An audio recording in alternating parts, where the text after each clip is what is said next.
Final Space as a show may be cancelled, but Olan Rogers, the creator of Final Space, is not done. He's got a new project out on his YouTube channel, Godspeed. It's a pilot for a new independent series he's cooking up. You know, my channel would not be here without Final Space. Every review channel on YouTube has their major IPs that prop up their viewer base. Right now, it's Rick and Morty. But back when I only had a few hundred subs, the thing that pushed me to make content week after week, it was always Final Space. Ever since that day, the day that Final Space did more for me than Olan could ever know, I wanted to follow in his footsteps and do what he did. This man started on YouTube and then got to create a show for a major network, and his new pilot, Godspeed, looks to be another slam dunk for independent animation, which is something the industry really needs more of right now. So here's my thoughts on the pilot.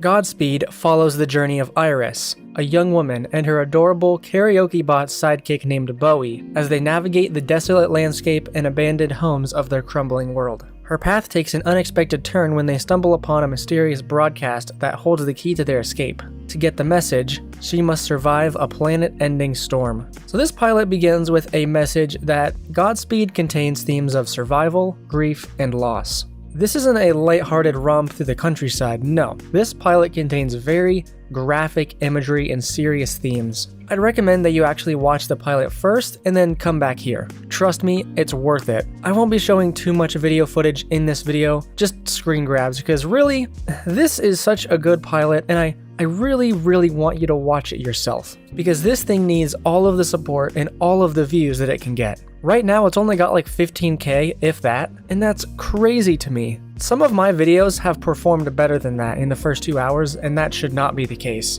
This thing is amazing, and I'm here to tell you why.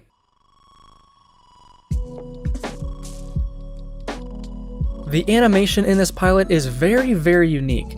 It gives off almost like an early Cartoon Network or 16 kind of vibe, where there aren't as many moving parts as you would think there would be, and the models themselves do look and move a bit stiff, but they do still have a lot of emotional range. Animation quality does not matter. The level of animation that your characters have doesn't matter as much as the story itself. If you've seen Final Space, which I wouldn't be surprised if you haven't, because it's basically gone at this point. You know that while the character animation isn't the most complex thing out there, the deep, cinematic lighting of the backgrounds really ties it all together, and it sells you on the world. This is the same case for Godspeed, and while the character animation can look a bit stiff at times, due to the fact that this isn't a major studio production, the story it decides to tell is so good it becomes a benefit rather than a drawback. I'd rather the animation be this than anything else at this point, because it really fits the desolate setting of this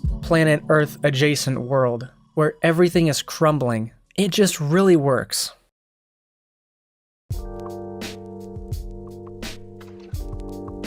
I've already described to you the general outline of the story, and I don't want to go into spoilers here, but the way the events of the story are presented to us is designed to really hit us where it hurts, right in your heart. The opening scene is dramatic and contains one character, almost no diegetic dialogue, and is just one decision that Iris makes that will affect the rest of her life. It shows a world on the brink of total collapse as people are fighting over seats on the ship that will save a minority of the population.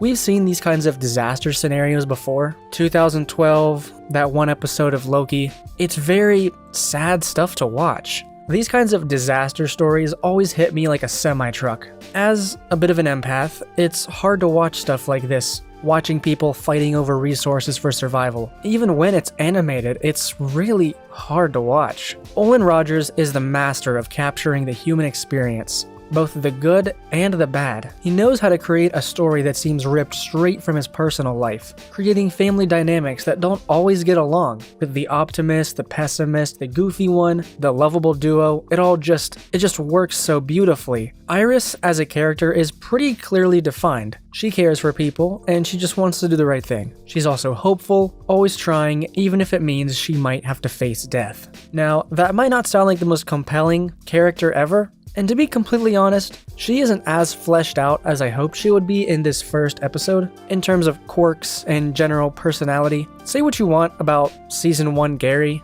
and how annoying he could be, he did have mannerisms that he carried with him that made him memorable. And while Iris isn't a poorly fleshed out character by any means, I do wish she had some more, I don't know, maybe little phrases she repeated to herself, or little things she would do with her hands, or, play with her hair, or something like to make her really stand out as a character. But it's understandable because this is a pilot, it's a proof of concept. Future installments would be sure to flesh out her character a great deal more. It's hard to do all of this in just 24 minutes. And that's not to say none of the characters have any personality. I love this little robot, Bowie. He's voiced by Olan himself, which actually took me a minute to put together. And he has his classic inflections and mannerisms. He brings a good amount of levity to the situation. And unlike the first season of Final Space, it's not overdone. As much as I love Gary, Avocado, Quinn, Kevin, Hugh, sometimes the comedy would break in at just the wrong point. But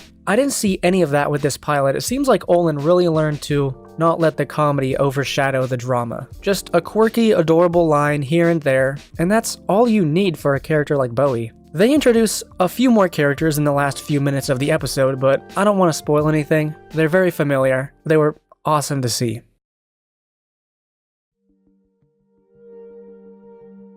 This was a short video, but honestly that's fine, because Godspeed is honestly great. The tone is consistent, the art style, while a bit more basic than most indie animations, the enhanced lighting really brings it all together. The characters are so fun, and it's all wrapped up in this neat little 24-minute package that has you on the edge of your seat. And there's even a few references to some iconic Final Space lines that are tastefully included. That was a very nice touch. This was a short video only because I didn't want to give too much away. Currently it only has around 15,000 views, which is criminal. I really want this thing to succeed because if you haven't noticed, the animation industry is currently slowly bleeding out in a dark alley somewhere. It's not good. Animation is hurting right now.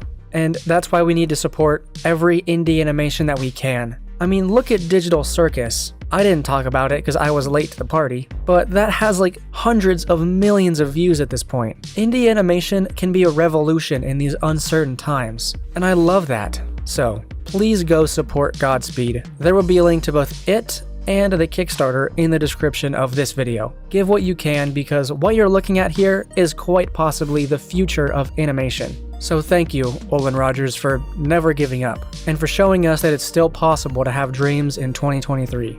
Thank you everybody for watching. My name is Candles, and I will see you in the next video.